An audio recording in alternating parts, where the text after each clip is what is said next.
3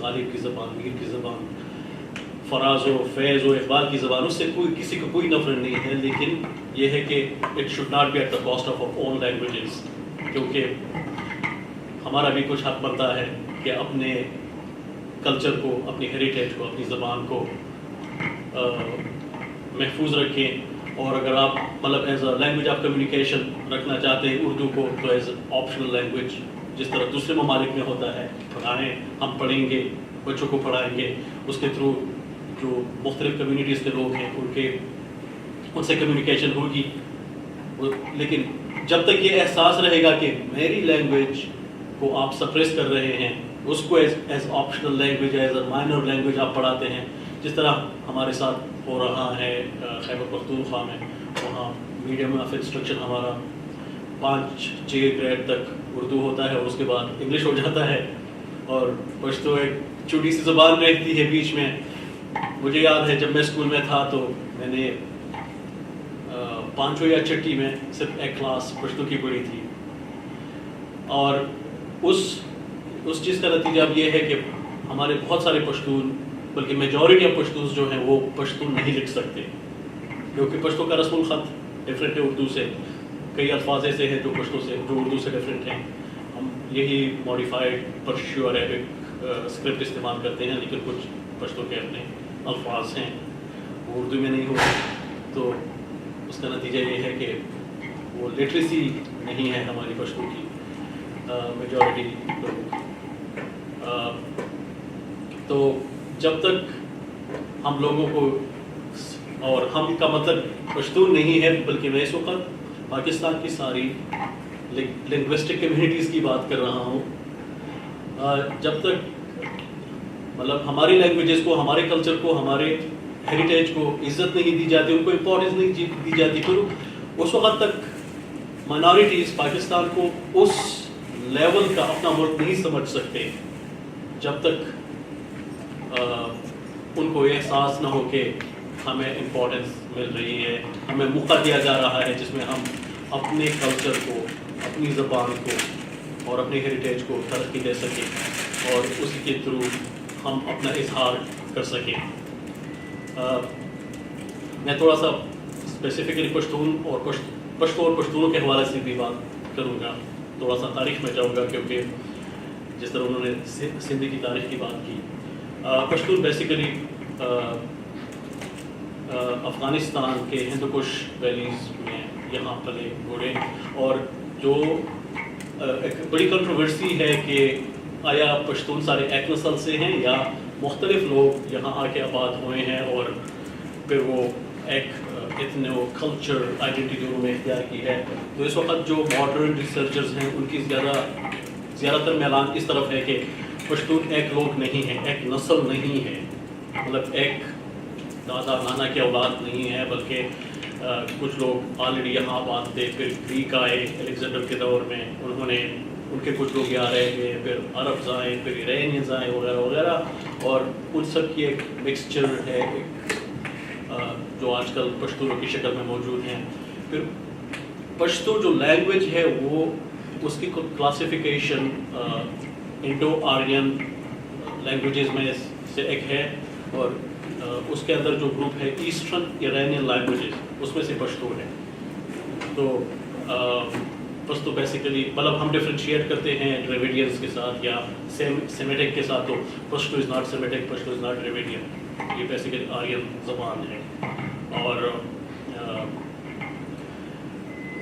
اس کا سب سے پہل تحریری جو وہ مخطوطہ موجود ہے وہ کوئی 500-600 سال پرانا ہے، پٹا خزانہ کے نام سے، اور اس میں جو اس سے پہلے کچھ شاعرانہ مجموعے تھے ان کی بات کی گئی ہے اور کچھ اشعار لکھے گئے ہیں۔ تو اس سے جو ثبوت ملتا ہے وہ یہ کہ پشتو کا پہلا شاعر امیر کروڑ نام کا ایک بندہ تھا جو کہ تقریباً 1000 سال پہلے گزرا ہے۔ اور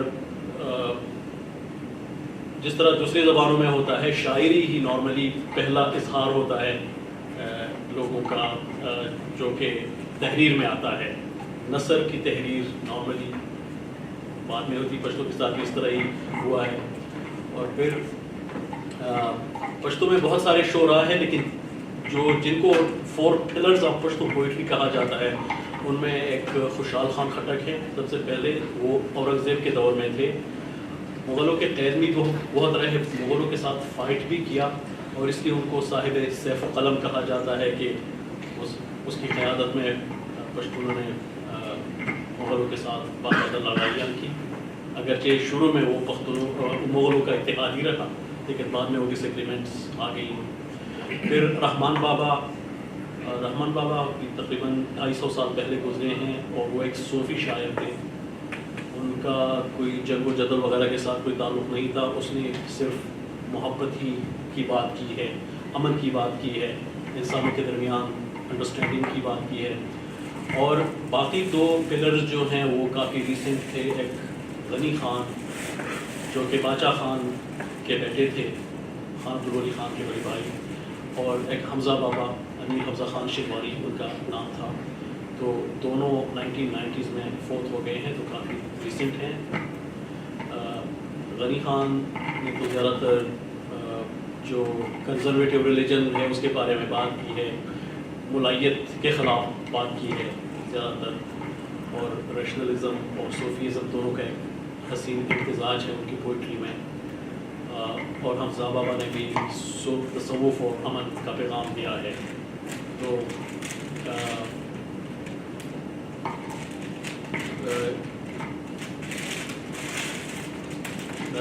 ابھی یہ بات کافی ہے، اگر کوئی سوال و جواب ہوا تو پھر اس میں ذرا کنٹریبیوٹ کروں گا۔ Thank you.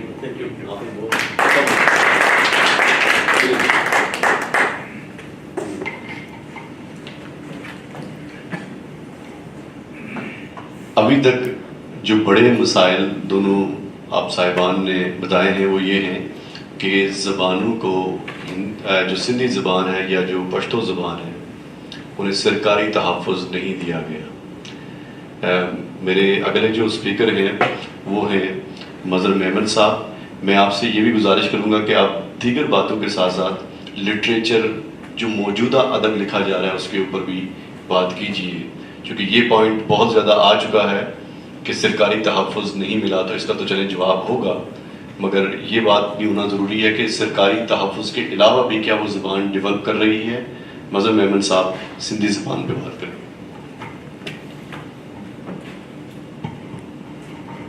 میں آپ کی گائیڈ لائن کو شاید اتنا فالو نہ کر سکوں جتنا آپ نے کہا ہے، کیونکہ یوں کہہ لیں کہ جو میرا جو بیک گراؤنڈ ہے اور جو میری ذہنی جو پرورش ہوئی ہے اس میں ادب تو ہے، وہ اس لیے بھی ہے کہ جس زمانے میں جس عہد میں ہم نے آنکھیں کھولی وہ اینٹی ونیو تحریک کا دور تھا، ہم اسکول میں تھے، اور وہ تحریک جو تھی وہ چند سیاستدانوں کی یا چند سیاسی عناصر کی تحریک نہیں تھی، اس میں بیشتر اور سب سے مضبوط آوازیں جو تھیں وہ معاشرے کے ہر طبقے سے آتی تھیں، اس میں ادب بھی تھا، اس میں شاعر بھی تھا، بلکہ کہا جاتا ہے کہ اس تحریک کے روح رواں جو تھے وہ تھے ہی ادیب۔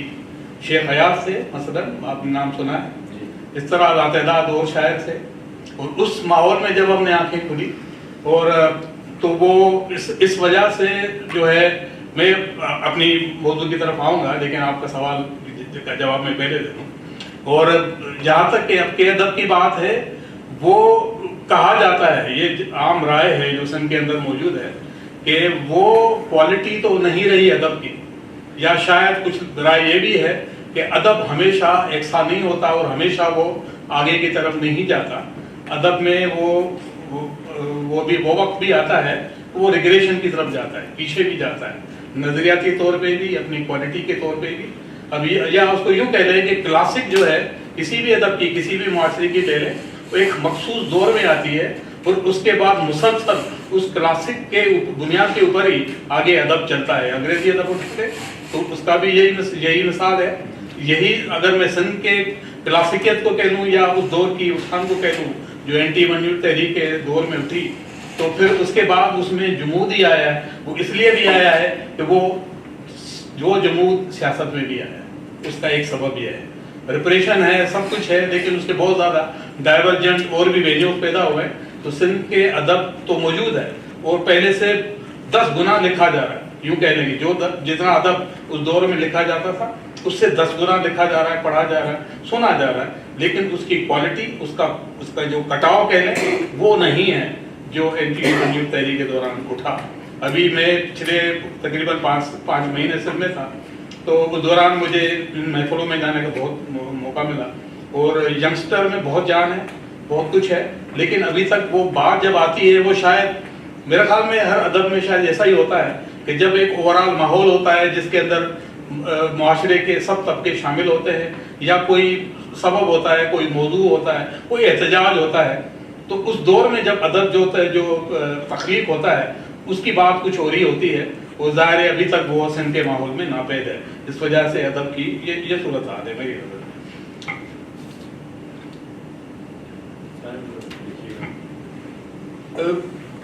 یہ کہنا بہرحال وہ بھیجا ہوگا کہ میرا پرسپیکٹو سندھ ہوگا, حالانکہ موضوع پاکستان ہے, اور پاکستان کے اندر لنگوسٹک ڈلیما پاکستان اس حوالے سے ہے.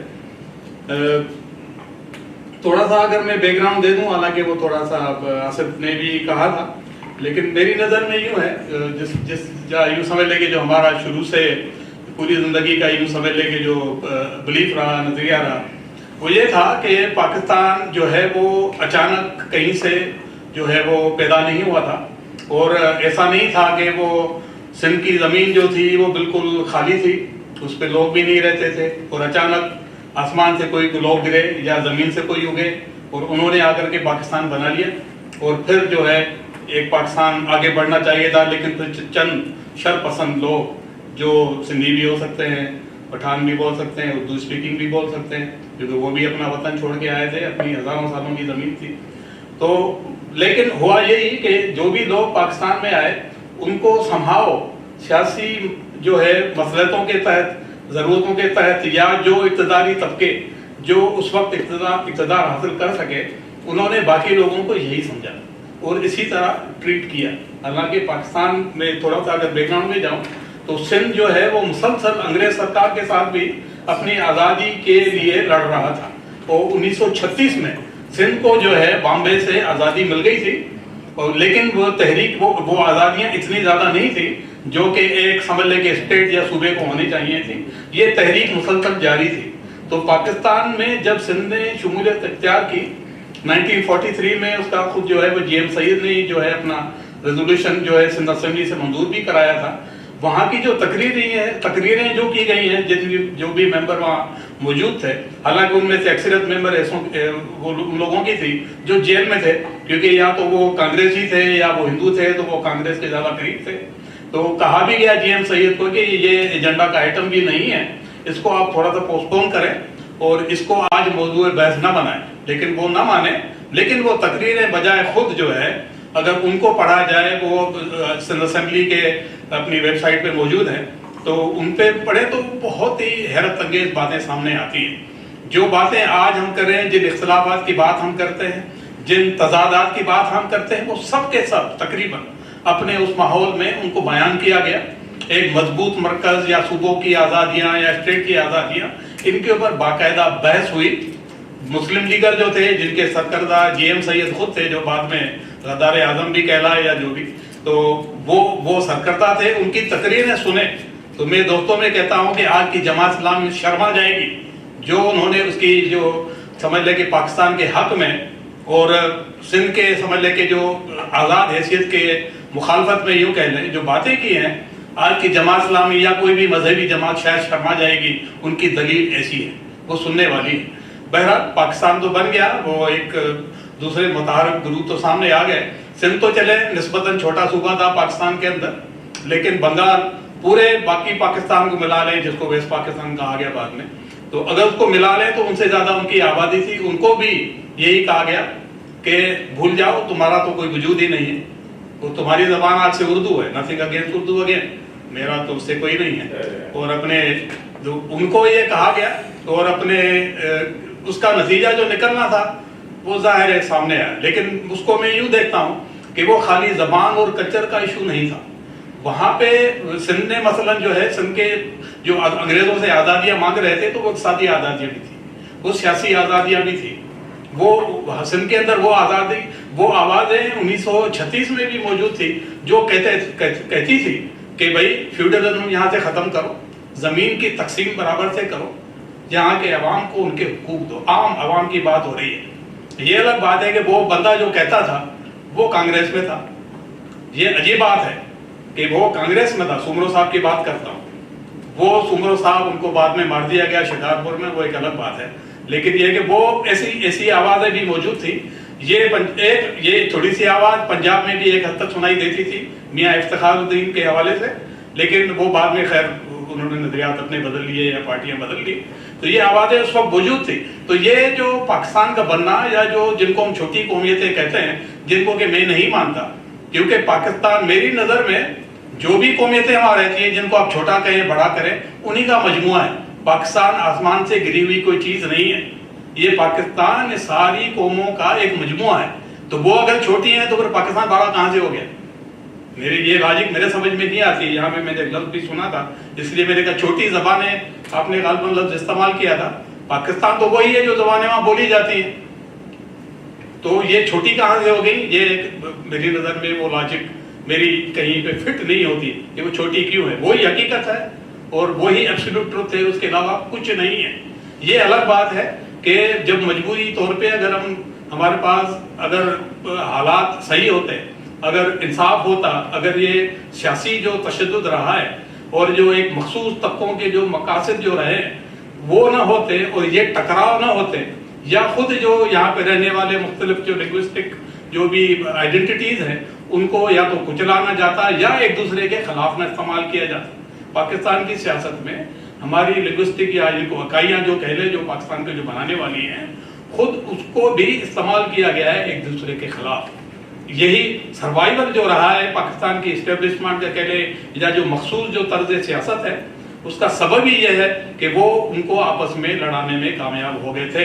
ان کو بجائے یہ کہ ان کو یوں بات کی جاتی ہے کہ بھئی یہ وہ زبانیں, یہ وہ حقیقتیں, یہ وہ آئیڈینٹیٹیز, یہ اقتصادی اور سیاسی مسائل بھی ہیں, اور ان کا آپس میں انصاف کی بنیاد کے پر آگے چلائیں گے تو یہ آپس میں یقیناً رہ سکتی ہے, اور نہ صرف رہ سکتی ہے لیکن آگے ایک حقیقی پاکستان, ان اکائیوں کی جو بھی ثقافتی جو سمجھ لے کہ جو شناخت ہے, جو زبانی شناخت ہے, اور جو تاریخ ہے, اور جو ہمارا ورثہ ہے, اس بنیاد کے اوپر ایک نیا پاکستان جو موجودہ سیاسی ٹرمز میں نہیں لیکن حقیقی, اور جو پاکستان جو بن سکتا تھا.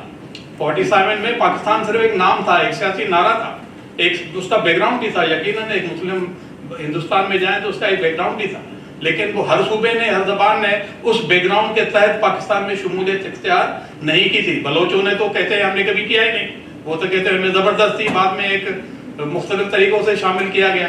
پختونوں کو جس طریقے سے ان سے رضامندی دی گئی وہ بھی ایک الگ کہانی ہے کہ کہاں سے وہ ہاں یا نہ کی بات کی گئی تھی. میں اس میں نہیں جانا چاہتا.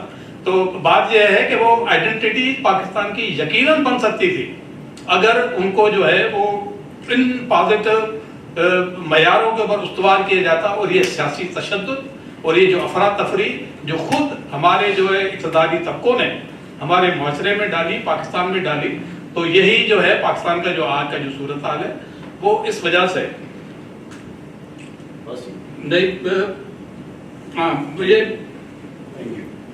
میں بھی ختم نہیں ہوئی بات میری.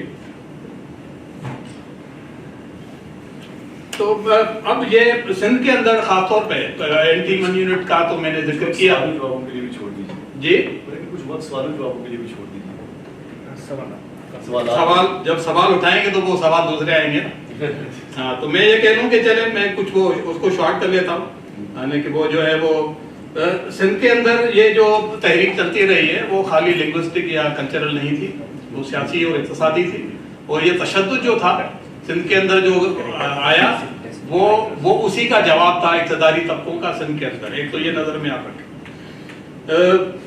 ظاہر ہے اس میں بہت زیادہ کلنگ ہوئی ہیں, پوری جنریشن جو ہے وہ ڈنجنز میں ڈالی گئی ہیں, نام بھی لیے جا سکتے ہیں کون کون گئے کیسے گئے. سندھ کی جو تحریک تھی وہ پروگریسو بھی تھی. اس کا الائنس جو تھا پاکستان کے اندر اس وقت پورے پاکستان کے اندر جو بھی پروگریسو طبقے تھے, لیفٹ کے طبقے تھے یا جو سوشلزم کی بات کرتے تھے, ان سے بہت ہی قریبی الحاق تھا. نیشنلسٹ کا رویہ تھوڑا سا مختلف تھا کہ بھئی پہلی چیز کون ہو, دوسری کو بعد میں کون ہو, لیکن وہ بھی اوور آل پروگریسو طبقے سے ان کا تعلق تھا, اور یہ جو ریپریشن سندھ میں تھا ایک اس وجہ سے بھی تھا کیونکہ وہ پروگریسو تھے, اور ٹکراؤ جو تھا اس وقت ابتدائی طبقوں کا وہ اسی بنیاد پہ تھا کہ بھئی یہ جو ہے پروگریسو لوگ یا سبلے کے جو سیاسی اور اقتصادی حقوق کی بات کرتے ہیں, یہ ٹکراؤ ان کے ساتھ تھا. کرنٹ ایشو میں اس پہ تھوڑی سی بات کرنا چاہوں گا. سندھ کے اندر مختلف وجوہات جو بھی ہیں, میں تو ان کو ناانصافی کہتا ہوں, اور یہ ہمارے یہاں یہ رواج بن گیا ہے کہ بھئی ایجوکیشن نہیں ہے تو وہ پیپلز پارٹی نے کیا یا فلاں نے کیا یا اس نے کیا, سب نے کیا ہوگا. میں اس کو دیکھتا ہوں کہ وہ پاکستان کے شہری ہیں, جو بھی وہ بے انصافی جو ہو رہی ہے یا جس نظام کے تحت ہو رہی ہے وہ پاکستان کا نظام ہے.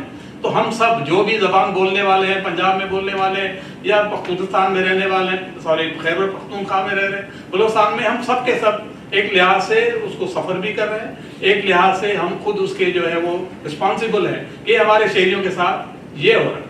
اور ہیلتھ ایشوز بھی ہیں, ظاہر ہے وہ اس حد تک کچھ لوگ تو کہتے ہیں کہ ہیلتھ ایشوز جان کر کے پیدا کیے گئے ہیں, کیونکہ یہ بھی ایک پاپولیشن کو اپنے کنٹرول میں رکھنے کے لیے اور اپنی جو ہے ان کی تعداد گھٹانے کے لیے, یا اس کو اس قابل رہنے ہی نہیں دینا کہ کوئی وہ آواز بھی پیدا کر سکے, اس وجہ سے بھی ہیں. کچھ لوگ یوں بھی اپنے خیال اظہار کرتے ہیں.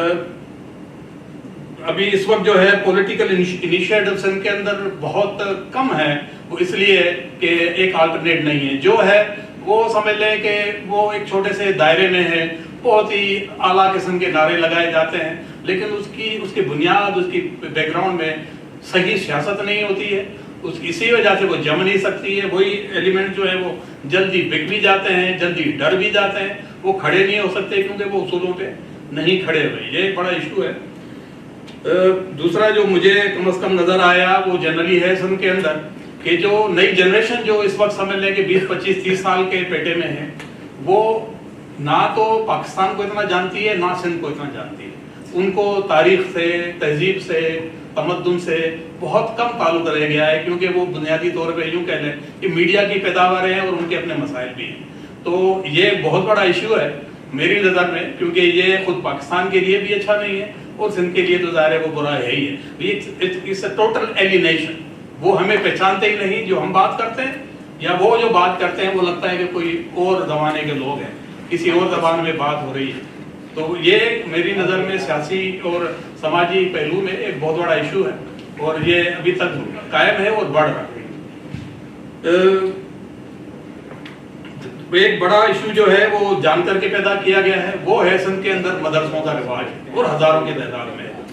پاورٹی ہے, لیک آف ایجوکیشن ہے, لیکن ایک کہا یہ جاتا ہے کہ یہ جان کر کے بھی کیا گیا ہے, کیونکہ سندھ کے اندر بنیادی طور پہ جو پاکستان کے اوورال ماحول سے ہٹ کر کے ایک صوفی کہہ لیں یا ایک من پسندی کا ایک کلچر کہہ لیں, دوسرے مذہبوں کے ساتھ رل مل کے بیٹھنے یا رہنے کی وہاں پہ ایک رواج ہے جس کو کہ بہت کرٹیسائز کیا جاتا ہے پاکستان میں. لوگوں کو حیرت ہوتی ہے کہ بھئی وہ آپ کو غیر مسلم کے ساتھ آپ کا تعلق بھی ہے, اٹھنا بیٹھنا بھی ہے, بلکہ کھانا پینا بھی ہے. تو یہ جو کلچر ہے اس کو ختم کرنے کے لیے اس میں تشدد لایا گیا ہے, اور سندھ کے اندر اس کے اثرات نظر آ رہے ہیں. ابھی 1-2 سال پہلے کی بات ہے کہ بھئی وہ ایک پرانی ٹریڈیشن ہے کہ وہاں کے جو سمجھ لیں کہ جو کولی اور اچھے قسم کے جو حضرات ہیں ان میں سے کچھ گروہ ایسے ہیں جو اپنے آپ کو دفناتے ہیں, اور وہ عام مسلمانوں کے قبرستان میں ہی ہوتے ہیں, وہ الگ سے نہیں ہوتے. یہ سندھ کے اندر رواج ہے, چلتا رہتا ہے. لیکن اب میرپور خاص اور اس طرف جہاں پہ ظاہر اکثریت ہے اپنے غیر مسلموں کی بھی وہاں پہ تھر کے علاقے میں, تو وہاں پہ جو ہے وہ ایک بندے ایز یوزول اس کو دفنایا گیا. لیکن پھر وہ کچھ لوگ وہاں پہ آئے, انہوں نے اس کی قبر سے اس کے مردے کو نکالا, اس کو باہر نکال کے اس کو گھسیٹا. تو یہ سندھ کے اندر یہ ماحول پیدا ہو رہا ہے, اور یقین اس علاقے میں اب جائیں گے تو بہت آ مدرسوں کی. تو یہ بھی ایک مسئلہ ہے سندھ کے حوالے سے. ہے تو یہ پاکستان کا مسئلہ, لیکن اب اگر سندھ کو مسئلہ کہہ لیں تو ہم تو اس کو یہی سمجھیں گے, لیکن ہے یہ پاکستان کا مسئلہ, کیونکہ ہم شہری ہیں, پاکستان ہے, ظاہر وہ یہاں ہے, یہاں رہنا ہے اس نے. تو یہ مسئلے گھوم پھر کر کے وہی آنے, اس سے ہٹ کر کے نہیں ہے کہ وہ خالی سندھ کے لیے ہے, یا اس طریقے سے وہ سندھ کو وہ کنٹرول کر پائیں گے. جتنا کنٹرول کر پائیں گے وہ اذیت بتا سکتے ہیں, کیونکہ وہ ساؤتھ پنجاب سے ان کا تعلق ہے, کیونکہ یہاں پہ یہ برکت بہت پھیلی ہے, اور اس کے جو اثرات بہت اچھے ہوئے ہیں وہ آپ کو زیادہ معلوم ہے. بہت بہت شکریہ. سو زیادہ اس بات کے اوپر ہمیں آج فوکس رکھنا ہے کہ پاکستان میں مختلف زبانوں کے کیا مسائل ہیں اور انہیں کیسے حل کیا جائے گا. یہ بہت سے پاکستان میں مسئلے ہیں, دہشت گردی کا مسئلہ ہے, ملائیت کا مسئلہ ہے, نہ جانے کیا کیا مسائل ہیں. ہم ان تمام مسائل کو آج کی بحث میں حل نہیں کر سکتے. صرف زبانوں کے اوپر فوکس رکھ کے گفتگو کریں. اگلے آنے والے مقررین سے یہ کہوں گا. تو اگلے جس مقرر کو میں بلا رہا ہوں, آپ کا تعلق یونیورسٹی آف کیلگری سے ہے. آپ یہاں پاکستانی پروگریسو اسٹوڈنٹ ایسوسیشن کے ساتھ کام کرتے ہیں, خود یہاں جرنلزم کے طالب علم ہیں, اور لینگویجز کے بارے میں آپ بتائیں گے کہ ماڈرن اوپینین اور آج کے دور کا اوپینین کیا ہے. تو محمد نعیم. تھینک یو جنید بھائی, اور آپ سب لوگوں کا بہت شکریہ کہ آپ سب لوگ آئے ہیں, اور تھینک یو سو مچ کہ آپ آئے ہیں پاکستان سے, and we are so honoured to have you here. میرے خیال سے بہت سارے لوگوں نے کافی ساری چیزوں کو طیباً کر لیں, آصفاً کر لیں, اور آپ نے کافی اس چیز کو ایکسپلین کر دیا ہے. میں صرف تھوڑا سا ایڈ کرنا چاہوں گا. ہمارا جو ٹاپک تھا, جو میں نے عمر بھائی نے ڈیسائڈ کیا تھا, جو ہمارے پریزیڈنٹ ہیں, وہ یہ تھا کہ جو فیڈریشن ہے, جو ہمارا وفاق ہے, وہ ہماری جو ہماری ریجنل لینگویجز ہیں, کلچرل لینگویجز ہیں, ان کو کیسے اٹیک کرے. یہ ہمارا مین ٹاپک ہے. تو میں اس پر 2 منٹ لوں گا. میں یہ سمجھتا ہوں کہ یہ نہیں ہے کہ اگر ہماری regional languages, cultural languages, traditional languages اگر وہ ختم ہو جائیں گی تو ہمارے پنجاب کے, سندھ کے, بلوچستان کے, KPK کے سارے لوگوں کی آئیڈینٹی ختم ہو جائے گی. ظاہر سی بات ہے, لینگویج ایک امپورٹنٹ میٹر ہے, لیکن یہ ایک مائنر ایشو ہے. وفاق کیوں چاہتا ہے کہ پورے ملک کے اندر ایک ہی زبان نافذ ہو؟ وہ اس لیے نہیں چاہتا کہ پورے ملک میں پیس قائم ہوگا, کمیونیکیشن بڑھے گی. وفاق اس لیے چاہتا ہے کہ وہ لوگوں کو کنٹرول کر سکے. پولیٹیشینز اس لیے چاہتے ہیں کہ وہ لوگوں کے اوپر اپنی ہیجامنی, اپنا جو ڈومیننس ہے, وہ کنٹرول کر سکیں. ان کا تعلق پیس سے نہیں ہے کہ لوگ آپس میں جو ہے ایک ہی زبان بولیں گے, کمیونیکیشن بڑھے گی. پالیٹکس آل اباؤٹ کہ لوگوں کو مائنڈ کو کیسے. وہ نہیں چاہتے کہ ڈفرینٹ لینگویجز سے, ڈفرینٹ ریجن سے, ڈفرینٹ پروونسز سے جو ریبیلین آتی ہے. فار ایگزامپل پختون تحفظ موومنٹ آئی, اس کے علاوہ بلوچستان میں بہت سارے لوگ ہیں جو اپنے مسائل لینگویجز کے تھرو اپنے مسائل جو ہے کنوے, وہ نہیں چاہتے کہ اس قسم کے مسائل اجاگر ہو.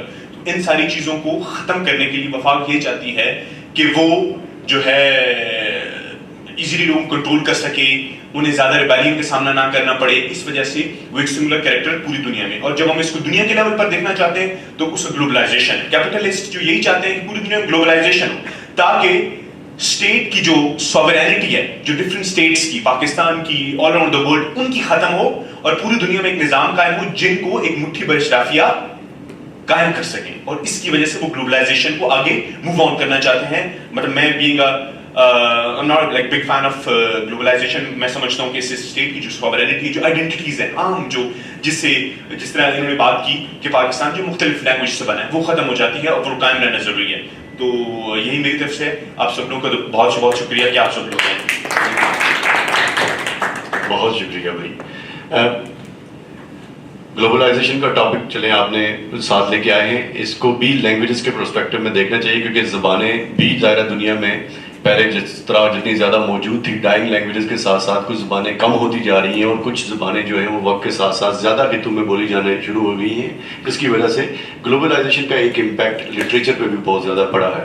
میرے اگلے جو مقرر ہیں وہ ان تمام باتوں کو کنکلوڈ کرنے کی طرف بھی لے کے جائیں گے. 2 اسپیکر صرف رہ گئے ہیں اب, مگر ساتھ ساتھ وہ پنجاب اور بلوچستان کے اعتبار سے بھی بات کریں گے. اور میں ان سے یہ بھی کہوں گا, گزارش کروں گا کہ آپ کشمیر کے بارے میں بات کر لیں ساتھ, چونکہ اس بات کو شامل کر لیجئے کہ کون کون سی زبانوں کے ساتھ وہاں کیا کیا مسائل پیش آتے ہیں. جیسے کہ اگر دیکھا جائے تو پنجاب سے لے کے ہمارے جو ہزارہ یا کشمیر, یہ زبانوں میں زیادہ فرق نہیں ہے, بہت بڑا فرق نہیں ہے. فرق تو ضرور ہے, وہ کہیں نہ کہیں پنجابی کے ساتھ ملتی جلتی ہیں. تو اردو جو ہے اس کو یونٹی کی لینگویج کے طور پر بھی ٹریٹ کیا جاتا ہے. اسٹیٹ ایک تو جو نعیم نے بات چھوڑی ہے, اس کے اوپر بھی آپ کامنٹ لازمی کیجیے گا, مگر ساتھ میں یہ بتائیے گا کہ یونٹی کے طور پہ جب اسٹیٹ کہتی ہے کہ ایک یونٹی کی لینگویج ہونا چاہیے جو لوگوں کے درمیان میں تعلق کو استوار کر سکے, وہاں اردو اگر کردار ادا کرتی ہے تو کیا لینگویجز مختلف ہوں گی تو یونٹی ختم ہو جائے گی. تو میں گزارش کروں گا PCCA کے ہمارے روئے رواں ارشد بخاری صاحب سے کہ وہ گفتگو کریں. السلام علیکم. بہت شکریہ. میں سمجھتا ہوں پہلی تو بات یہ ہے کہ اس پہ کوئی کانفرنس ہونی چاہیے. ٹاپک اتنا وسیع ہے, ہم یہیں کیلگری کے لوگ ہی ہم ریسرچ بھی کر سکتے ہیں. اور میں آپ کو اس لیے یہ کہہ رہا ہوں اس بات پہ کہ چائنا, اوورسیز چائنیز جو ہیں, کوئی کہے گا کہ آپ تو ملک چھوڑ کے آگے تانوں کی, ہمیں ہے. اوورسیز چائنیز میں کلچرل ریولوشن میں بہت بڑا کردار, اس کے بعد جب چائنا ابھی اوپن ہوا ہے, مارکیٹ اکانومی آئی ہے, تو چائنا کے اوورسیز چائنیز کا ہے. انہوں نے بہت ریسرچ کر کے اور اپنی جو نریٹیو ہے انہوں نے سیٹ کیا ہے مین لینڈ چائنا کے لیے. تو thank you very much student society, progressive Pakistani students, کہ آپ نے یہ ٹاپک چنا. یہ ڈرائی رن ہے میرے خیال میں, اس کے بعد ہم اس کو آگے بڑھائیں گے. اور جیسے مدر بھائی نے ایشو چھیڑے تھے, میں سوچتا ہوں بہت ریلیونٹ وہ بھی ہیں کہ مذہب کو کس طرح کلچر کو ڈومینیٹ کرنے کے لیے اور استحصال کی طرف استعمال کیا جا رہا ہے, کیا جا سکتا ہے مزید. ان ساری چیزوں سے بچنا, اور یہ تو ایک بات ہے. پہلے وہاں سے شروع کرتے ہیں. جنید نے بات کی کہ کیا اور نئی سوال اٹھایا, زبان کی بنیاد پہ یونٹی پیدا کی جا سکتی ہے. جب ہم خوف میں رہتے ہیں اور کوئی ہمیں اصلی مصنوعی چیزیں ڈھونڈتے ہیں, تو پاکستان جب بنا میرے خیال میں دو چیزوں کو بنیاد بنا کے کہ ایک زبان ہو جائے اور ایک مذہب ہو جائے, اور اس کے ذریعے ہم جوڑ سکیں گے. جبکہ یہ چیزیں بھی بڑی اہم ہیں, سب کچھ تھیں, لیکن اس کی بنیاد پہ صرف نہیں جڑتا. یہ ذاتی مسئلے ہیں. اس سے زبردستی جب آپ کسی زبان کو لاتے ہیں, غالب میر اقبال کی خوبصورت زبان سے لوگوں کو نفرت کروا دی, بعض لوگوں کو آپ نے دور کر دیا. میں سنگاپور میں کچھ عرصہ رہا ہوں, چھوٹی سی, کراچی سے بھی چھوٹا سٹی اسٹیٹ ہے, 4 ملین, ان کی 4 قومی زبانیں ہیں, آپ کو پتہ ہے. اور اسکول میں لازمی پڑھنی پڑتی ہیں پرائمری سے. میرے بچوں کو بھی ایک زبان پڑھنی پڑ گئی تھی وہاں جب وہ پرائمری میں تھے. اور وہ قریب ترین زبان کون سی ہیں؟ ملے, تامل, مینڈرن چائنیز اور انگلش. انگلش نیشنل لینگویج کے طور پہ. اس کے بعد انہوں نے قریب ترین دیکھا کہ تامل یہ ادھر سے آئے ہیں تو اس کے شاید قریب ہو سکتے ہیں, تو ان کو تامل کلاس میں جانا پڑتا تھا. ایک تو یہ میری ذاتی رائے میں زبان سے آپ لوگوں کو نہیں جوڑ سکتے, ان کی ایکسیپٹ ریکگنائز کریں ان کی آئیڈینٹی, پھر آپ جوڑ سکتے ہیں انصاف سے. لمبی بات ہو جاتی ہے, اس کو یہی میں کنکلوڈ کر رہا ہوں. سب کو دوستوں کو حوالہ دوں گا. ایک کتاب جب میں نے وہ پڑھی تو میری اس چیز میں سینس آئی, زبان کا ثقافت پر اثر, ڈاکٹر جی اے ہلانہ, ہمارے وائس چانسلر تھے اوپن یونیورسٹی میں, اس زمانے میں اوپن یونیورسٹی نے پرنٹ کی. بہت خوبصورت, سندھی حوالے سے صرف نہیں ہے, انہوں نے صرف سندھی کا مقدمہ نہیں رکھا, اوور آل زبان کا کیا امپیکٹ ہوتا ہے اس پہ, ثقافت پہ, اس کے ذریعے آپ ڈومینیٹ بھی کرتے ہیں, اس کے ذریعے ثقافت کو کل بھی کرتے ہیں. زبان اگر کسی کی چھین لی جائے. 60s میں ایک سروے ہوا یونیسکو نے پاکستان میں کیا کہ پرائمری سکول میں ڈراپ آؤٹ کیوں ہو رہا ہے. ان کی کنکلوژن یہ تھی کہ آپ ماں بولی میں, مادری زبان میں ایجوکیشن نہیں دے رہے. اس پہ پنجاب بھی سب سے زیادہ مظلوم ہے, میں کہوں گا, ان سے بھی ماں بولی چھین لی گئی. سرائکی بھی مظلوم ہے, سندھی بھی, سندھیوں نے اسٹرگل کر کے کچھ نہ کچھ لے لیا, باقیوں نے بھی, لیکن پنجاب کو تو ابھی تک نہیں ملے. اینی وے, تو اس میں نمبر 1 ریزن یہ کہی گئی کہ جب مادری زبان میں ارلی ایجوکیشن نہیں دی جاتی تو بچے میں ایک جھجک آ جاتی ہے. انہوں نے اور میں نے خود دیکھا, مثلا میں سرائکی پنجابی مکس, مجھے اس طرح اردو نہیں آتی تھی, شروع میں تلفظ نہیں تھا, تو اسکولوں میں دیکھا ایک بچہ آیا, اس نے اس کو کہا کہ یہ پڑھو, اس نے دیکھا تصویر دیکھ کے سین سپ, سارے ہنس پڑے بچے. اس کے بعد اس بچے کو ایسی شائنیس آئی کہ وہ کبھی بول نہیں سکا. تو ایک حوالہ یہ کہ کتنی ہم نے سروے یونیسکو کا کہہ رہا ہے کہ آپ کو ایجوکیشن کرنی ہے تو ارلی ایجوکیشن مادری زبان میں دیں. ایک اور ڈاکومنٹ کا حوالہ دوں گا, بہت اہم ڈاکومنٹ ہے, لائبریرین رہا تو جب میں نے وہ دیکھا, بہت جلدوں پہ, یہ تقریباً 20-25 سال کی محنت ہے. نام ہے اس کا linguistic survey of British India. اتنا بڑا کام ہوا وہ, بہت عرصہ اورینٹل سوسائٹی سے شروع ہوا, پرپوزل آئی, اس کے بعد انہوں نے آپ کو یہ کئی جلدوں میں بڑی بڑی لائبریریوں میں مل جائے گا، ہو سکتا ہے ڈیجیٹائز بھی ہو چکا ہو، اس میں آپ سیکشن دیکھ سکتے ہیں. اس میں ڈاکومنٹ کیا گیا 364 لینگویجز ڈاکومنٹ کی گئی سب کانٹیننٹ کی، اور ان کی یونیک آئیڈینٹی بتائی گئی کہ اس میں کیا خوبیاں ہیں اور کس طریقے سے ایکسپریشن اور کس طریقے سے لٹریچر ہے. ہمیں جذباتی نہیں ہونا. میں اپنی زبان کی تعریف کر رہا ہوں یا اس کی اہمیت بتا رہا ہوں یا اس کی ہسٹری بتا رہا ہوں، تو اس کا مطلب یہ نہیں ہے کہ دوسروں کو کی ریکگنائز نہیں کر رہا. میں اپنی بتا رہا ہوں، دوسرے بھی اسی طریقے سے ہیں. جیسے آصف نے بتایا کہ ہم تمام زبانوں کی اسی طرح سے ہسٹری ہوگی. وہ اپنی زبان کے بارے میں زیادہ جانتا ہے، وہ اپنی زبان کی بھی کر رہے ہیں. تو اس کتاب linguistic survey of British India, مثلا اس میں سرائکی زبان کو سرائکی نہیں کہا گیا، کہیں اس کو ملتانی کہا گیا یا لہندا کا. اب دوسرا ایک دو جملے اس پہ کہ لینگویجز کا، مثلا کشمیری زبان جو ہے لنگوسٹک سروے میں اس پہ بھی بہت ڈیٹیل میں ہے. اس میں وادی کی زبان اور ہے، اس دوسرے کشمیر کی اور ہے، جموں اور کشمیر کی. یہ اس میں کئی ایشوز ہیں. کوئی کہے گا یہ زبان نہیں ہے، یہاں بہت سے حوالے دیے گئے کہ فلاں زبان ہے. میں آپ کہوں گا کوئی جذباتی نہ ہو، میں صرف ایک کتاب کا حوالہ دے رہا ہوں. میں نہیں کہہ رہا کہ وہ صحیح ہے. ریسرچ سوشل ریسرچ بالکل ڈیفرنٹ ہوتی ہے. 2 and 2 4 نہیں ہوتے، میتھمیٹکس نہیں ہوتا. اس میں ایک ریسرچر اپنی بات کرتا ہے، دوسرا ریسرچر اپنا پوائنٹ آف ویو لے کے آتا ہے. تو ڈاکٹر مہات عبدالحق PhD کا ڈیزرٹیشن ملتانی زبان میں، ان کی ریسرچ یہ کہتی ہے کہ جو وادی سندھ کی جو ہڑپا اور موہنجو داڑو سے موریں نکلی ہیں، آپ کو معلوم ہے ابھی تک وہ پڑھی نہیں گئی، پڑھی نہیں جا سکی. مصر والی پڑھی گئی ہیں، یہاں اس کی زبان نہیں پڑھی گئی. ان کا دعویٰ ہے، اس میں آرگیومنٹ لاتے ہیں اپنے ڈیزرٹیشن میں. وہ اردو اکیڈمی نے چھاپی ہے بائی دا وے. اس میں وہ یہ کہتے ہیں کہ اگر یہ زبان کبھی پڑھی گئی، صرف اسٹیٹمنٹ نہیں ہے، اس کے پیچھے آرگیومنٹ بھی انہوں نے دیا، تو وہ سرائکی ہوگی. اگین معافی، کوئی ناراض نہ ہو میرے اس جملے سے، یہ میں صرف ریسرچ بتا رہا ہوں ان کی، اور اس کے علاوہ بھی ہو سکتی ہے. سوشل ریسرچ ہے، لنگوسٹک ریسرچ ہے.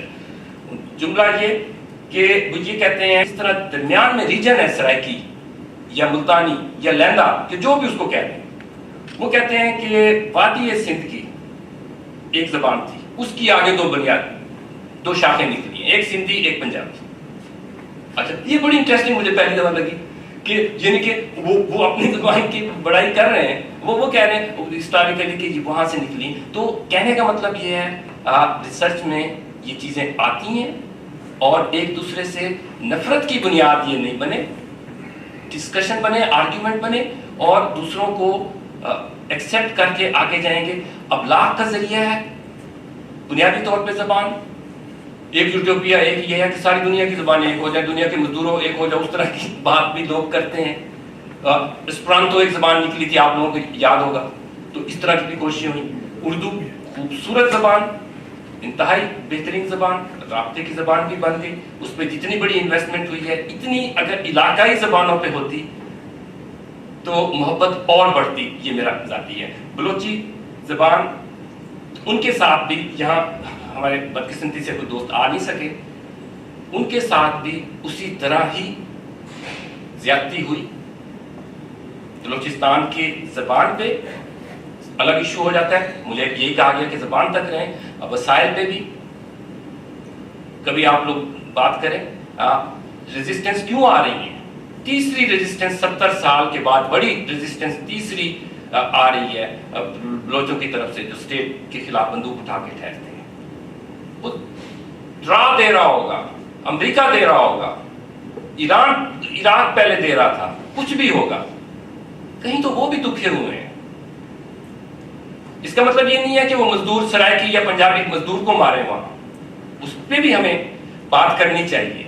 لیکن ہمیں یہ بھی بات کرنی چاہیے کہ وہ ہمارے بھائی ناراض ہمارے سے کیوں ہیں. تو میں اپنی بات یہیں ختم کرتا ہوں. بہت شکریہ.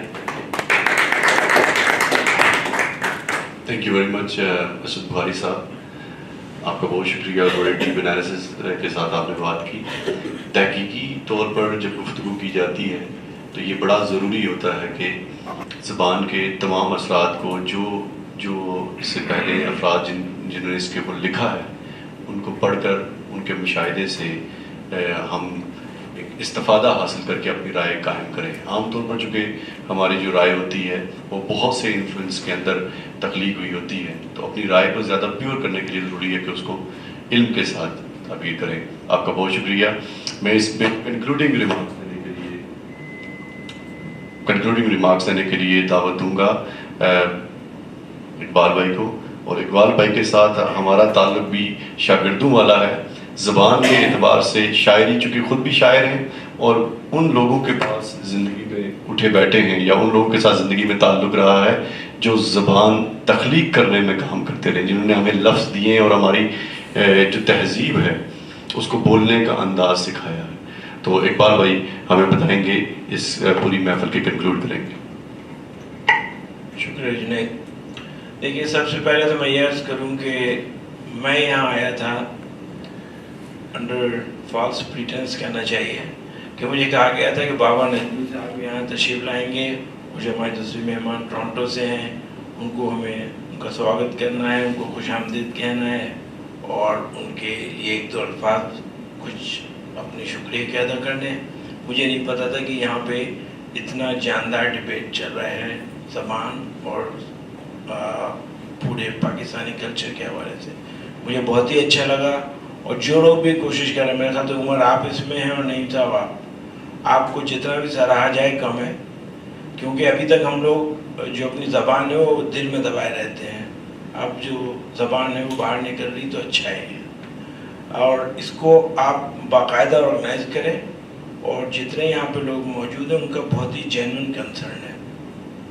ایک بات جو ابھی جنید نے کہی کہ جب گفتگو تحقیقی حوالے سے کی جاتی ہے تو زیادہ اچھا ہوتا ہے. یقینی طور پہ اسکالرز ایسے ہی گفتگو کرتے ہیں اور کرنا بھی چاہیے, لیکن جب مظلوم گفتگو کرتا ہے نا تو اس میں جذبات ہوتے ہیں, اور یہاں پہ جو لوگ ہیں ان کی شکایتیں بہت جینوئن ہیں زبان کو لے کے. قائد اعظم کے اس بیان سے جو بنگال میں دیا گیا تھا اور پاکستان میں جو لسانی ہنگامے ہوئے بھٹو کے دور میں 1972 میں, وہ سب کے سب غلط بنیاد پہ مفروضے قائم کیے گئے ہوئے لوگوں نے بیان دیے تھے, جس کی وجہ سے اتنا قتل خون ہوا اور نفرتیں پھیلی. تو یہ نہیں ہے کہ زبان جو ہے وہ رابطے کا ذریعہ ہوتی ہے, علم کے اصول کا ذریعہ ہوتی ہے. زبان کو ناپنے کے بہت سارے پیمانے ہیں. مثلاً ایک کہ جس زبان میں جتنے علوم موجود ہوں گے وہ زبان اتنی پائیدار اور بڑی اور جاندار سمجھی جائے گی. تو اس لحاظ سے بھی دیکھا جا سکتا ہے. ابھی میں جو سن رہا تھا پاور صاحب جو گفتگو کر رہے تھے, بہت مدلل, بہت ہی لاجیکل گفتگو کر رہے تھے, اور ان کے پاس خاصا مواد موجود ہے جو کہ بہت اچھا ہے.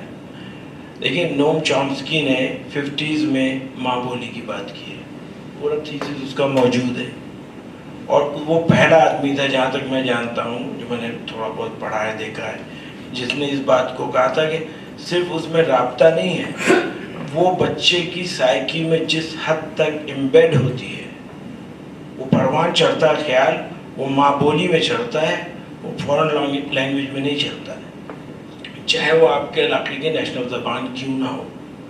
اچھا, اب جو چیزیں کہی گئیں, جیسے بلوچستان میں جو ہوا, قائد اعظم ہمارے محسن ہیں, بہت بڑے محسن ہیں, سب سے بڑے محسن ہیں, لیکن جو چیزیں شروع میں کی گئی ہیں وہ کچھ ایسی ہیں جن پہ آپ اگر مڑ کے دیکھیں تو آپ کو ایسا لگتا ہے کہ کیا یہ واقعی ہونا چاہیے تھا.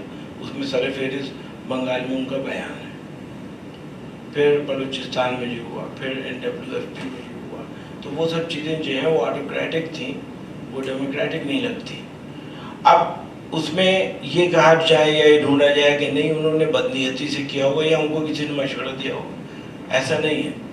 جو 100 سال کی غلامی جھیل کے آتے ہیں اور جنہیں کوئی نیا ملک ملا ہوتا ہے, کسی کے گھر میں کبھی اولاد نہیں ہوئی اور بہت دن کے بعد ایک اولاد پیدا ہو گئی, تو وہ ان کو نہیں پتا ہوتا کہ کیا کیا کرنا ہے. ہاں, تو وہ سیکھ رہے تھے, سب ساتھ چل رہے تھے. حضرت علی کا قول ہے, میں انتہائی غیر مذہبی آدمی ہوں, تو حضرت علی جب میں کہہ رہا ہوں تو میرا واسطہ ان سے علم کا ہے, عقیدے کا بہت تھوڑا سا ہوگا, اس پہ مجھے بہت ڈانٹ بھی پڑتی, لیکن ہے صحیح. یہ ریکارڈ ہو رہا ہے. ہاں, تو وہ نہیں کاٹنے کی ضرورت نہیں ہے, کچھ کاٹنے کی ضرورت نہیں ہے یہاں پہ.